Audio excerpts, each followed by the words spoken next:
Welcome everyone to another episode of the Creepy Fox Scary Stories podcast. We got another good one for y'all today as we continue our coverage on scary Let's Not Meet stories that have been shared by internet users such as yourselves who are listening today. If this is the first time you're joining us, then make sure to subscribe and hit that notification bell as we upload some of the best true crime and scary stories content that you're ever going to hear on YouTube. Also, if you yourself have a scary story that you'd like to share for a future episode, then make sure to send it in using the user submissions email on screen. That's tcfnarrations@gmail.com. But with all those formalities out of the way, sit back and relax as we take you on a deep dive through these scary Let's Not Meet stories. Enjoy. English is my second language, so I apologize in advance if there are any mistakes. The story began in 2015, but it still haunts me to this very day. I figured writing about it might help me out. It's around 6 a.m. when my landline phone rings. Because every person I know calls me on my cell phone, I always have an uneasy feeling when this one rings, though it's mostly people trying to sell me insurance stuff or the occasional call from my boyfriend's parents when his battery dies. However, it's way too early for this kind of call, so I reluctantly climb out of my bed, still half asleep, and I go to pick it up. At the end of the line, a woman introduces herself as a journalist for a major TV channel and asks me, "I'm doing a report on the fire that took place next to your apartment. Have you witnessed anything?" I have no idea what she's talking about, so I say no and try to question her about the situation. At this point, she obviously has no interest in speaking with me anymore, so she briefly tells me that a fire started in the building right next to mine, and that an undisclosed number of persons died in the event. Now fully awake, I decide to get dressed and go down to see if I can be of any assistance. The firemen have already controlled the fire, and as it turns out, 8 people, including 2 children, have passed away, some by jumping out of the building.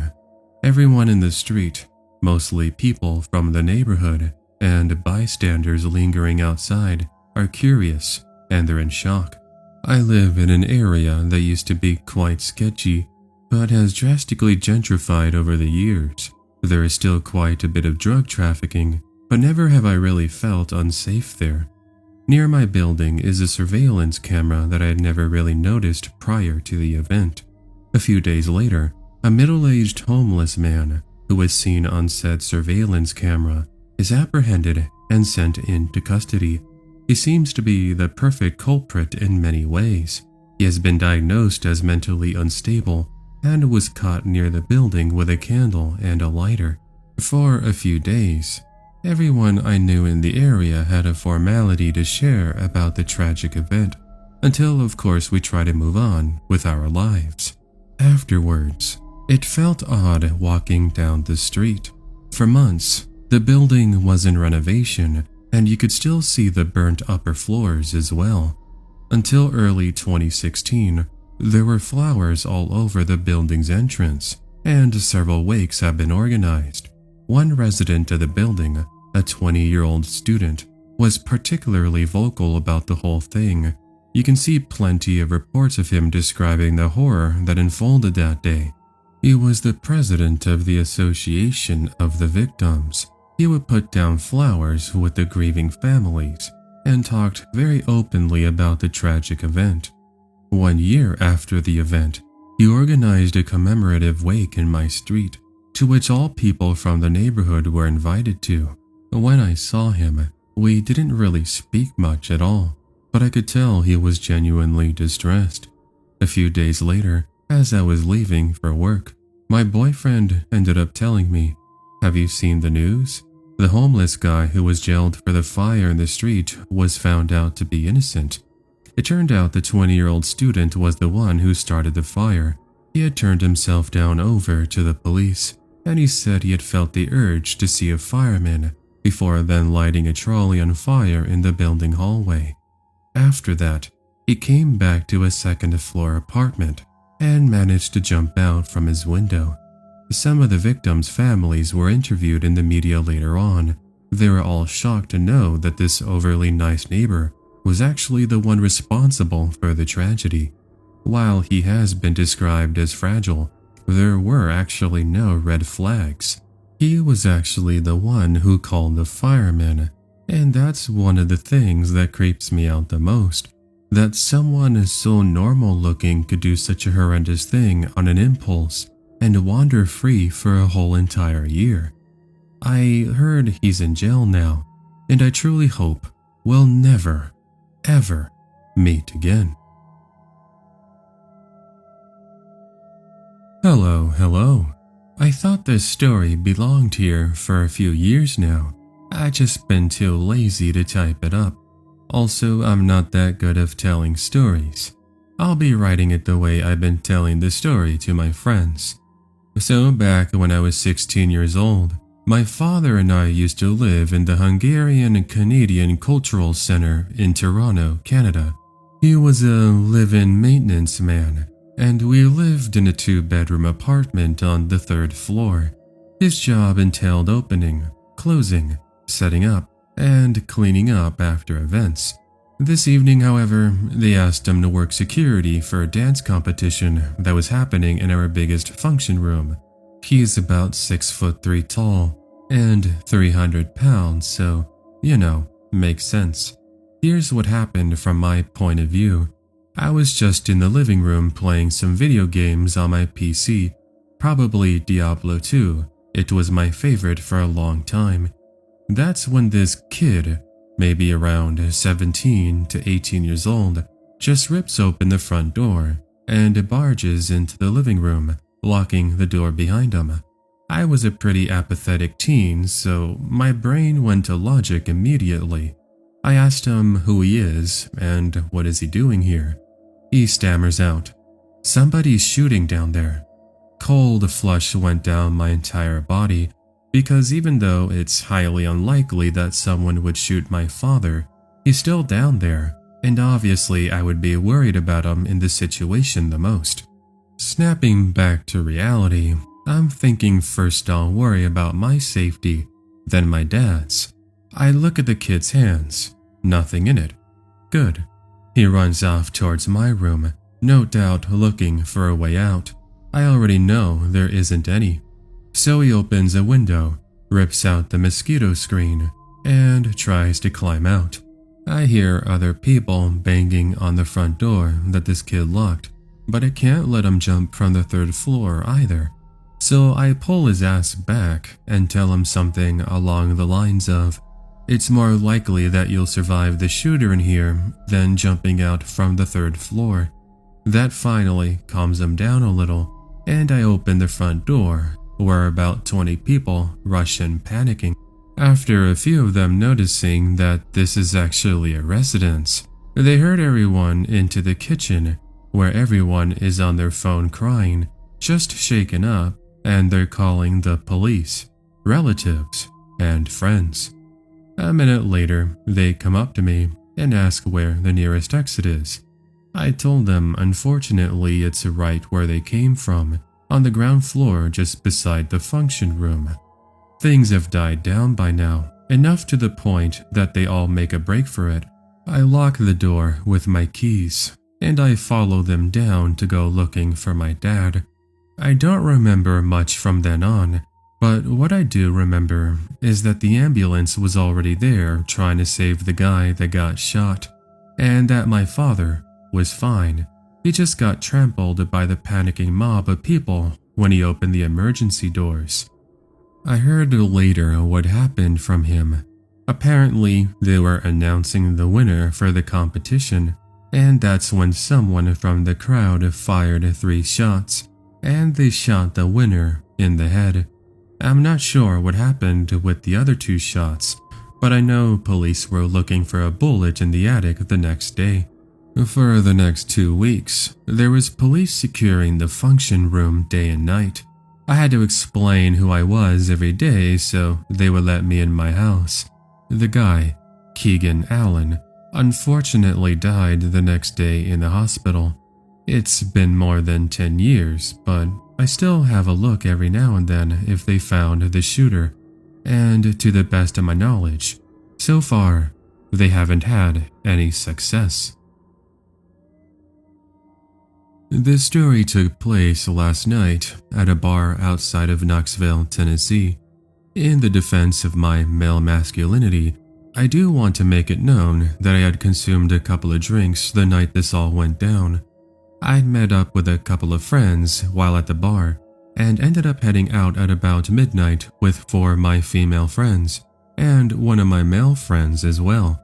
A couple walked out shortly behind us and stayed with us most of the way through the parking lot. We had just made it to our vehicle, and that's when we heard the 2 ladies behind us scream from across the parking lot. I instinctively turned to see what was going on, only to see 3 males surrounding the 2, attempts to grab hold of, and the lot. I said something along the lines of, "Screw that," looked to my pal, and infamously said, "We're going." Here is some insight. My buddy and I work overseas security contracting, not the Blackwater stuff or super duper top secret operations. Mostly celebrities, high-profile weddings, and the occasional auction. Neither of us are small guys, mind you. Both of us are pretty close to 6'1", 195 to 205 pounds. So anyway, we rush across the parking lot, making a whole lot of noise and screaming profanities, mainly trying to get Bubba and his 2 cousins to concentrate on us instead. My buddy had a whole lot less to drink than me. I won't lie, he did some work. A couple of physical exchanges between the 5 of us, and the 3 boys were running off. The ladies were horrified, but they were okay. We ended up calling our girlfriends an Uber and following the couple home. Bubba and his cousins followed us for a bit, but thankfully a phone call to dispatch ended their pursuit and saw them arrested for DUI as well as assault. I just woke up and wanted to share this, not as some heroic story or some bullshit, but as a reminder, take care of each other. We are not truly human if we do not. Godspeed, Reddit. Edit. This list received a whole lot more attention than I expected. I do truly hope that this story will encourage others to stand up for your fellow man/woman. Thank you all for the support. Update. The gentleman dubbed Bubba ended up having 3 prior charges against women. He's likely going away for a long time. It was around 6 p.m. on a main road. It was wintertime, so it was already dark out. I was walking my dog and was listening to music. I'm a 22-year-old female with a tiny 20-pound dog. As I was walking, I saw a car parked down a small side road out of the light cast by the street lamps. It was a silver minivan. All I could see was a shadow in the driver's seat, so I kept walking, but had my eye on the minivan because it was in a weird spot. The minivan eventually started to creep up, so I ended up picking up my pace. The minivan pulled over next to me, and there was a man in the driver's seat. He asked me, "Hey, can you help me with something?" And I started to run away. He then threw open his door and started to run after me. When he got to the other side of the van, I could see that his pants were around his ankles, and he was trying to run after me too. He screams, "I'm going to kill you." I ran up to the nearest house, and then he pulled off. I left my dog at the door of the person's house, and then sprinted after this van. I wrote down the make, model, and a license plate in my phone, and immediately called the police. He ended up being caught and arrested 30 minutes later in a parking lot with his pants down still. They found several weapons, as well as other tools in his car, duct tape, zip ties, etc. This was about 3 years ago on a dark stretch of road. near a main intersection in a major Bay Area city. I worked at a big-name healthy grocery store from 2014 to 2017. I was lucky to meet and work with amazing co-workers, some of whom have become my best and closest friends.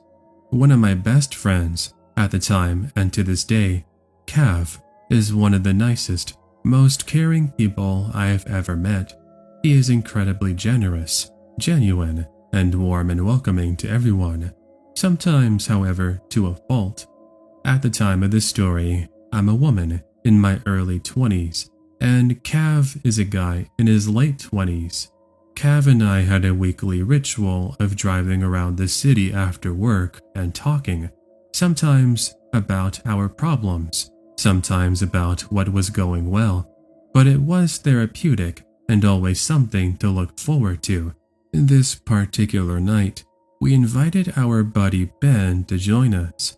His department always got out 30 to 45 minutes after the rest of the store, so Cav and I decided we would do a short drive around the area to pass the time until Ben was off. Cav was driving that night. We did our drive and are headed back to the store to pick up Ben. In order to get back to the store, we need to make a U-turn at a 4-way intersection. To get to the intersection, we have to go down a dark but short stretch of road. There are no street lights for some reason. The intersection is well lit, always busy, and has shopping center plazas on each side. From the dark stretch of road, it is exactly 302 feet, according to Google Maps, to the main street. It's well lit and an ever busy intersection. As we're driving down the dark section, Cav suddenly interrupts what I was saying and says, "Oh my god, did you see that person waving?" He slows down the car as I look back. "No, what are you talking about? You didn't see them? There was someone in a black hoodie waving us down." I'm looking back. I have poor eyesight. It's dark. "No, I don't see anyone. There's no one there." As I'm saying this, Cav is pulling into the empty parking lot parallel to the dark stretch of road. He reaches to the back seat and is moving jackets and other stuff off the seat, obviously making room for the person. "No, Cav," I said. "No one is getting in this car. Do you understand?" "But what if they need—" "No, there's no one there. And if there were, they could just walk up to the intersection." "No." He agrees, but insists we continue to circle around and check. I reluctantly agree, but realize I have no choice anyway. We circle back, and sure enough, there is a girl my age, in her early 20s, who is standing alone wearing all black. She has a hoodie on.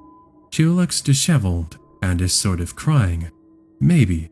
Cav rolls down my passenger window about halfway, to which I roll it back up another quarter of the way and asks her if she's okay.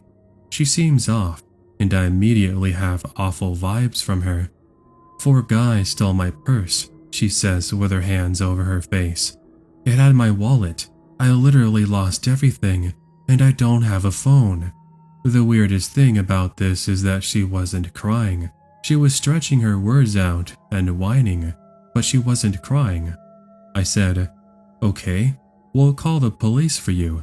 Why don't you walk up to the well-lit plaza at the main intersection," I said, "and we'll wait with you for the police." "No," she says adamantly. "It won't help. I already called the police an hour ago." This is when I started to freak out. She just said she didn't have a phone. She's been standing in the dark for an hour. "I thought you don't have a phone," I said. I do. It's just that it's dead." All of this happening rapid fire, and before I can really mentally get into what's going on, Cav tells her to get in the car so we can help her out. I say, "Walk up to the plaza at the intersection and we'll help you." Cav instead unlocks the doors and says, "No, don't worry, we'll drive you there." The girl has her hands in the front pocket of her hoodie and gets into the car. I'm pissed, fuming. The girl is acting super weird. I remember at this point that I have my box cutter on me, so I reach down into my backpack and I'm rummaging through my crap to find it. Cav is talking to her, but everything she says is contradicting. She says that she isn't from the area, has no idea where she is, yet she tells us she grew up and lives about 6 blocks away. As we're driving, she says she wants to go to a particular bar that she could really just use a drink. I thought you don't have your wallet or your ID, I ask. I keep looking for my box cutter and I'm looking back at her at the same time. She has a waxy complexion and looks into my eyes as if she's looking right through me. It gives me the creeps. Cav is incredibly kind to her, idiot, and keeps saying positive things, trying to get to the bottom of what's going on. While this is happening, I find my box cutter, open it up all the way, and hold it in my lap. I turn back and I keep my eyes on her. She tells us she has a boyfriend nearby and asks us to take her there. She and Cav continue to talk, and she says she was kicked out of her parents' house. Her hands still remain in her pocket and mine remain holding the box cutter. Because of this whole ordeal, we've totally forgotten about Ben. Still watching her, I pull my phone out and call him. I'm explaining to Ben what's happening, and in a matter of seconds, she went from asking us for money and alcohol and saying weird stuff to just wanting to get out of the car. We did not drop her off at her boyfriend's house, but a few streets away, apparently in a random neighborhood.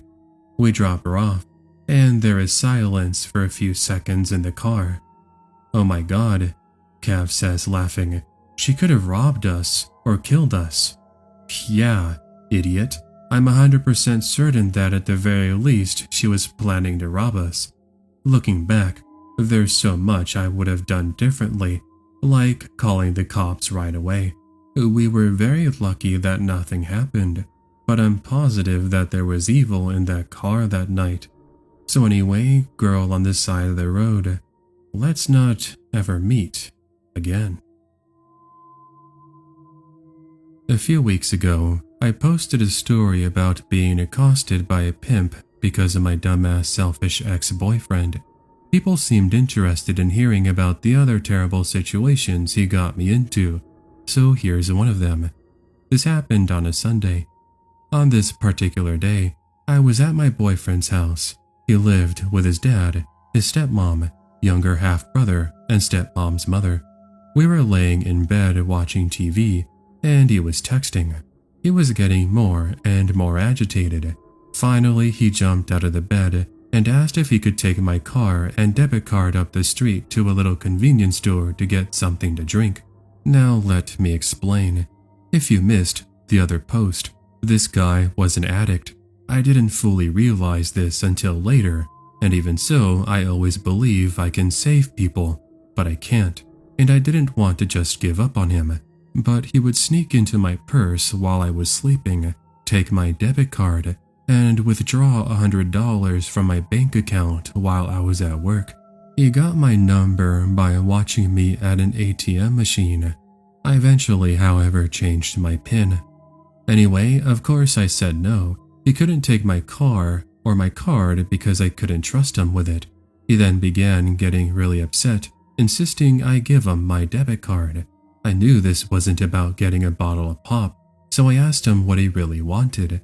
Eventually, he admitted that he had borrowed $40 from a friend, and the friend was threatening both my ex and me if he didn't get the money back. I asked to see the text message, and after much prodding, he showed me. It said something like, "You're playing me sweet here. I get my money, or you get messed up. I know your bitch's car too.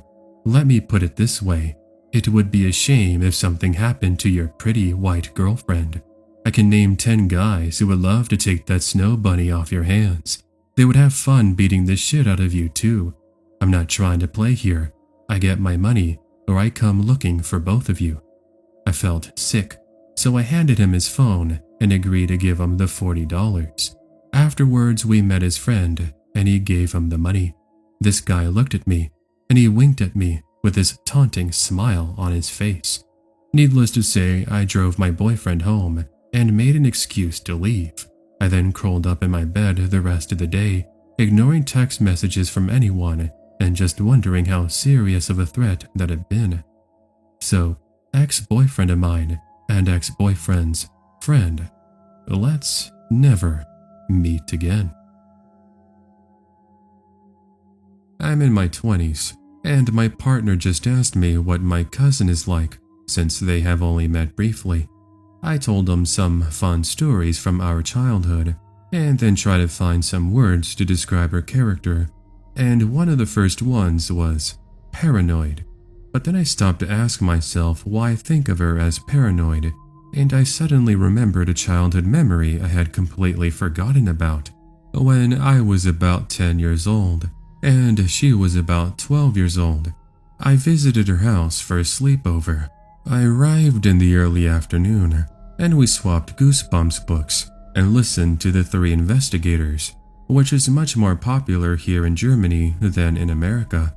We then decided to go get snacks for a movie we wanted to see on TV later. Her mom, my aunt, gave us $10, so much money when you're a kid, and sent us on our way to a nearby supermarket before it got dark. The area she lived in was near a big intersection outside of the city, with big chain supermarkets and department stores that people only ever go to by car. We bought her candy and crossed the main road to go back to the quiet residential district. She noticed a tall man in a yellow t-shirt following us across the road. Unless he also lived in one of the few houses, a slim chance. He had no reason to be there. She told me how she saw him in the shop and how he had followed us across the street. She panicked a little and told me to walk faster. I did, even though I thought she was overreacting. After all, we both were always reading spooky stories. I was sure they must have gotten to her head. He also picked up his pace and followed us for several streets before we arrived at her house, and then rang the doorbell, and he hurried into the other direction. I was a very naive child, and all I'd ever been told about stranger danger was not to get into a car with someone who offers you candy. I was not worried, however, in the slightest. I did not see why she was freaked out at all. When we got into bed that night, she said something like, "Now he knows where I live. I'm so scared. What if he comes here again tonight?" And I replied something like, "And does what? Murder us? Why would someone do that? He doesn't even know us." I completely forgot about the whole thing, but started thinking of her as paranoid. She probably thinks of me as naive. So to the man in the yellow t-shirt who followed two little girls home at dusk, let's not meet again. I've worked night audit for New Bampton in one of the safest areas near me for a little over 2 years now. It's got direct access to 2 main highways. I've had a fair share of creepy guests as well as weirdos, but most were very easy check-ins/fix-ins, and they're on their way. However, last night changed everything up. As safe as my property actually is, we do have a shady $40 a night motels on either side of our building. There's been some shit that went down at both places, and occasionally their guests try to sneak into my hotel for a free breakfast. I have on 2 occasions seen the police raid both hotels and spend all night searching for people who ran, as well as collecting evidence, which I presume. It's been a while since I've had such entertainment though. So anyway, it's about 2:30 a.m. and I'm getting ready to run my night audit. My doors are locked, and this guy who is dirty, but in a construction worker kind of way, walks up. We have plenty of construction workers stay here, as we aren't far from their site, and we're rated number 1 in the area. So I open the door for him and ask if he needs a room before I run the audit. He grins at me, but it's anything but a warm welcome. It looks fake and almost threatening as well. He looks at me for a second, and I say I have a guest in room 144. His wording caught me off guard though. Not many say they have a guest in a room. It's usually, "I'm here for," or "I'm meeting." The second issue is we don't have a room 144, and neither do any of the same brand names in my area. I've been to all the immediate ones. So I inform him that we do not have a room 144. He looks at me for a second and says, "Aw, shucks, guess I got stood up." He then giggles and walks out the door. Thinking this is very odd, but whatever, I go back to running the audit. As I'm finishing up, the phone starts to ring. A guy starts chuckling and says there's a car in your parking lot with its lights on. Oh, and by the way, I'm the guy that just got stood up. Now 1, it's been 30 minutes since he walked out my door. Why is he still in my parking lot? 2, nobody has come or gone since him, and there were no lights on in the parking lot before he came in. And 3, why do I need to know that you're the guy who got stood up? I brush it off as odd, but my gut is telling me something weird is going on. I wait about 5 minutes, and then walk around the front of the building from the inside, and I see no cars in my parking lot with lights on. It's not very well lit, so it would be easy to spot. Back at the front desk, and waiting for Audit to finish up its thing so I can get ready to start breakfast, the phone rings again. I pick it up, and it's creepy guy again telling me there's lights on in the parking lot. It's been at least another 20 minutes since the last call. So again, why would he still be in my parking lot? I feel I may have missed something between the windows. So I go to my locker door, peek my head out real quick to do a swift scan of the lot, and my eye catches someone standing in the corner of the parking lot. It's creepy guy, and he's watching me. There's also no car with its lights on. So I run back inside, double check that the doors are locked, and I start to feel this sense of panic and something really bad is about to happen flow over me. I have never felt this feeling while on my shift, and only once before in my life, and let's just say I have physical scars from what happened that time. I get back to the front desk and I call the local police department. I explain the situation to dispatch, and they ask if it's ever happened before. I tell them no, but also inform them that I'm the only employee on the property, and I would like for them to scan the parking lot and check in with me if possible. PD pulls up and wants to get a description from me before searching the area. Well, as he's getting out of the car, he notices movement. Creepy guy took off. The cop walks in a little nervous and tells me what he just saw while using his radio to call for assistance. 3 more show up and they discuss it, search my parking lot and the 2 neighboring parking lots as well. They seem to come up with nothing, but stick around to patrol the parking lot until the sun came up. PD has stopped by once since my shift started tonight, so of course they could check up on me, and they said they would be in the area if I needed anything. While here, they tell me that a total of 3 guys fled the parking lot from different directions last night. He believes that creepy guy was just trying to lure me into the parking lot away from the doors, so that way I would end up trapped between the 3 men. He didn't go much further as to what could have happened from there, but I honestly don't want to dwell on it whatsoever. I was a pretty and relatively smart 15-year-old girl, a good kid who did well in school, despite of course a tough childhood. I was working at an amusement park full-time during the summer. The area I lived in could be sketchy, but having grown up with little to no adult supervision, I was used to trying to look out for myself. My father was out of town, mother was long out of the picture, and my sister, 3 years older, and myself were staying at our home alone.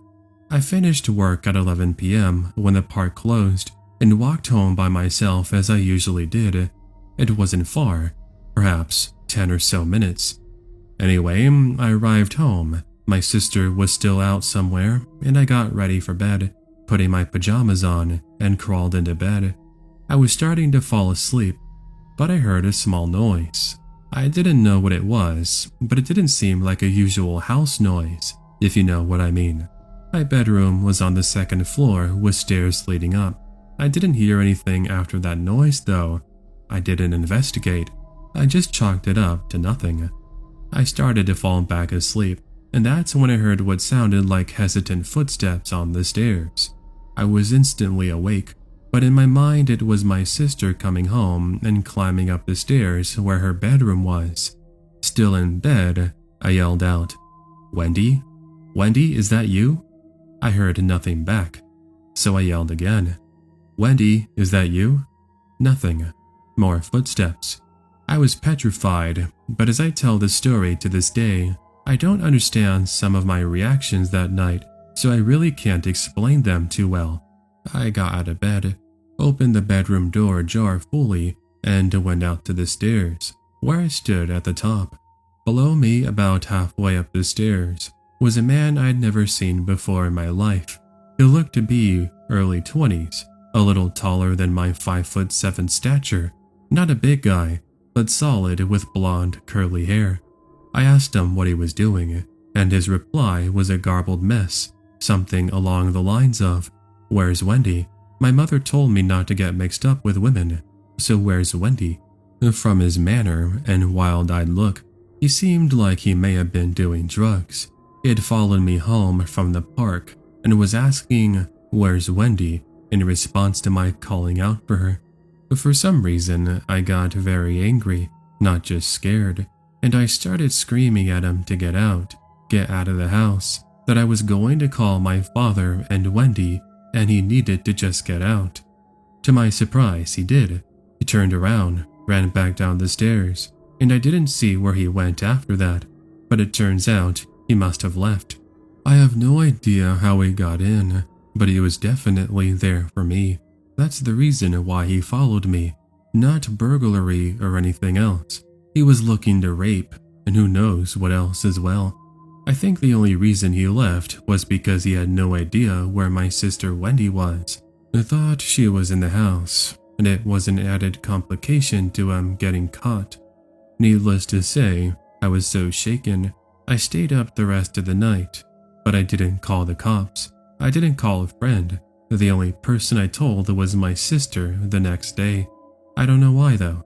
I just sat in a rocking chair, clutching my cat and rocking and crying, staying awake till the following morning. My sister never did come home that night. She stayed at a friend's and came home the next day. By the way, this happened 35 years ago, and I never told anyone until now. Hi, this is the first time I've ever posted here, and it's really the only time anything creepy has happened to me. At the time of this story, I was 17 years old, and had just graduated high school. I was one of the youngest in my class due to my birthday being in late summer. Anyway, it's about the middle of June, and I've got nothing to do. Skype was really popular at this time, so I had added some school friends along with some teachers who were all pretty cool. Our school policy doesn't allow students and teachers to be connected on social media, so once I graduated, it was all okay. One of the teachers I added wasn't really a teacher, but a teacher's assistant instead. He was relatively new to the school, had only been there for about 2 years, long enough that everyone trusted him. One day, as I'm chatting up a few people, he sends me a message telling me that our drama club was going to have a sort of graduation party out at a lake nearby. He told me that a bunch of people I knew, along with some members of his family, would be there. As I previously mentioned, I was 17, very naive, so I agreed to go. It sounded like fun, and I didn't have any other plans. Unfortunately, my family is pretty poor, so we didn't have the gas money to drive up to the lake. So like an idiot, I let Mr. Mary pick me up. Not even 10 minutes down the road, he turns to me and says, "You're 18, right?" I answered that no, my birthday wasn't for another few weeks. He sort of looked forward, and he was quiet, but he kept on driving. It weirded me out a little bit, but I figured what could possibly go wrong? The others will be there waiting for me. So half an hour later, we pull up to the lake, in a very secluded part, mind you. I start feeling weird and notice that we're literally the only two people around. He grabs my hand and starts walking towards a little lakeside restaurant where he orders us some food. The entire time, he's rubbing my arm or my back, trying to hold my hand, pushing my hair out of my face, and I'm terrified. I had the bright idea to ask a restaurant worker where the restroom was, because for some reason I didn't think to let them know what was happening. I walk outside and lock myself in the restroom while I'm frantically trying to get a hold of someone, anyone really, but I had no cell phone service, not even a hint. So I'm freaking out, almost in tears, and that's when I managed to get one tiny bar service, and I text my stepmother. She really saved my life that day. Mr. Mary and I walk back out to his car, and once inside, luckily with a little better service, my stepmother calls me and makes a huge scene about a bad emergency happening and needing to be home right away. Luckily, this must have scared him because he drove me back home, where he was met with my very, very pissed off parents. My dad and my stepmom reported him to the cops and to the school system as well, but nothing was ever done about it. I'm not sure if he's still part of the school or not. All I know is he sent me a friend request on Facebook a couple of years ago, and I promptly blocked him afterward. So, Mr. Mary, let's not meet ever again. My mom is very strict and protective of my siblings and I. Like, we couldn't sleep over at a friend's house, couldn't go over to a friend's house unless of course it was for a school project, and we weren't allowed to walk home from school. That kind of protective. If we were going out, we'd have to take at least one sibling with us, and we'd have to check in every single hour. I didn't understand why they were so protective. We lived in a safe city where the crime rate was very low. One night, my cousin asks if we, me and my siblings, wanted to sleep over at her house because it was the beginning of March break. We live on one side of the city and she lives literally on the opposite. So the commute was easily about an hour long. My brother and my sister agreed to sleep over, but I decided to stay home myself. So my mom drove them to the station, and as soon as they left, FOMO, fear of missing out, hit me. I texted my sister that I changed my mind and I wanted to come, so she says to pack a bag and she'll get my cousin to pick me up from the station near her. So I pack a bag and I ask my mom if I can go. She's really hesitant because it's so late at night and she doesn't want me to go by myself. She'd drive me herself, but she picked up an overnight shift at the hospital. She eventually lets me go, which does surprise me, but it was like the first adult thing she's let me do so far, and I was really excited. She warns me not to talk to anyone and to call her as soon as I get into my cousin's car. I catch the last train for the night, and it actually wasn't too busy. There were only a couple of people in the car I was in, and they were minding their own business. I pull out my textbook and I start working on homework. We get to downtown and it's a bit more busy, but not enough to warrant my attention. I have my head down for a good portion of the subway ride that I don't see anyone take the seat right across from me until of course he starts talking to me.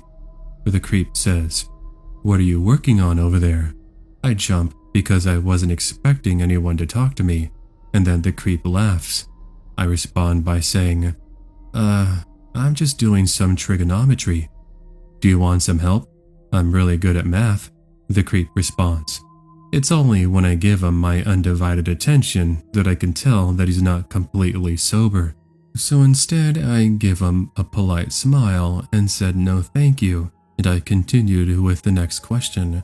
I look around and we're literally the only people in the subway car. He doesn't talk to me anymore, and I'm relieved because I broke my mom's rule. Then I hear rustling, and from my peripheral vision, I can then see him moving. I now look up, and he's touching himself inappropriately, and he's smirking at me. I got uncomfortable immediately, and I close my textbook, but I don't put it away just in case he comes toward me. I could use it as a weapon. He keeps touching himself and starts to ask me questions like what my name is, how old I am, where I go to school, and what I like to do. I ignore all his questions and pray that the next 5 stops go by fast. Right before the stop I need to get off at, I put my bag on, but then he takes his hand out of his pants and goes to stand up too. This scared the crap out of me, so I sit back down and watch as the station I needed to get to passes us. At this point, I'm like almost crying, so as soon as the next station comes, I wait for this little indicator that says that the doors are closing, and I bolt out of the subway cart at the last second. I turn around, and he's standing by the door pounding on the window with his fist, and he's just glaring at me. I then watch the train take him away. I now pull out my phone and call my cousin as I ask her to pick me up from the next station and wait by the little collector kiosk until I see her car. This happened 10 years ago, by the way. I'm 24 years old now, but I still get anxious when I take the subway. I never told my mom what happened because I was scared that she wouldn't let me go out on my own again. But ever since then, I don't take the subway late at night by myself. So creepy guy on the subway, let's never meet again. Hello everyone. This happened to me last winter, so I'll start off by giving you a little bit of background. I am, like most girls on this subreddit, a really short, skinny girl. I attend school on a pretty well-off neighborhood, but it's really on the border zone, if you will. So you have the middle high class on one side of the avenue, and the extremely poor people on the other. A few other friends and I usually wait for the bus on the poor side of the avenue. And I think I should mention that the bus stop is right after the intersection of another avenue, so the red light lasts for a good minute. Luckily this time, I was with Anne. Now we were waiting and chatting for a bit, and we see this guy coming in our direction. He looked like he was high, as he was sweating even though it was a really cold winter day. He had dirt on his knees and elbows as well, and a glassy look on his eyes. He stops walking and asks me what time it was. I check and tell him that it's 13:45, as politely as I could. I've been taught that if you can avoid conflict, that it's better to do so in the most polite way possible, so that of course you don't upset anyone. He stops and stares at me for a good 30 seconds, and then tells me that I have a beautiful set of eyes. I have hazel eyes, and people usually compliment them. I usually grow awkward at compliments on my eyes, and that's because I have trichotillomania, and in consequence have no eyelashes. So I turn my back and try to make conversation with my friend. He walks right up to her and also greets her with a kiss on the cheek and says something about her piercing blue eyes, and then he breaks off onto a weird speech. Look girls, I am simply looking for something that belongs to me. At this point I thought he was going to rob us, but it turned out to be something creepy. A girl with beautiful light-colored eyes that belongs to me, and I was thinking that maybe you two could come with me, or even I could join you wherever you're going. While we're at it, where are you going? We were actually going back to her place to revise for an exam. I now look at her quickly, but intensely as well, and answer while looking at her. We're going shopping. She got my not-so-subtle hint and agreed with me. He then said that he'd take us shopping. I checked to see if the bus was about to arrive, and holy smokes, it was arriving. Until the damned red light brought it all to a halt though. Shit, my friend looks when she sees me look away, and he said something really chilly. You know, it's going to be long until the bus arrives, and he put one of his arms around my waist. Now I couldn't be polite anymore. I pulled away from him.